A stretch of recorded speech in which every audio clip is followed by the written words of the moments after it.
An Oromoon hin jiru taanaan eenyutti hin dubbadhu. Biddeen eenyu isaan nyaadhu. Amaariffa dubbachuu hin dandeenyu miti. Eessatti bullam? Mana siree askoo barbaannee miilaan deemuu hin dandeenyu. Askoo jechuu gurraan dhageenya malee lafa inni ta'e hin beeknu jechuudha. Askoo dhannee lafa xiqqoo afaan Oromoo dhaga'amu dubbatamutti bulaa jira. Hirreen keenya waggaa lamas ari'amnee asitti waan makaraa hunda arginee bahuu dandeenya. Garuu namni kuni garuu namummaan nutti dhaga'amu. Dookimentiin qaba ishee dhuunfaan baradha biyyi deebi'ee dhuunfaa barachuuf dookimentii malee qaamina fudhatu eessara. 12 8 kee tiraaskiriiptii kos 10 kan hin baradhee achitti hin dhiisee dhufe.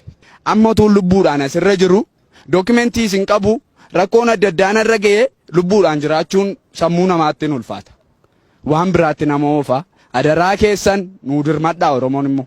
Nuu dirmadhaa lafa dhannu hin qabnu nuun Finfinnee keessa Awwaashii irra jirra malee jechuudha. Asii bu'ee lafan dhaquun qabu kallattiin itti deemus hin beeku.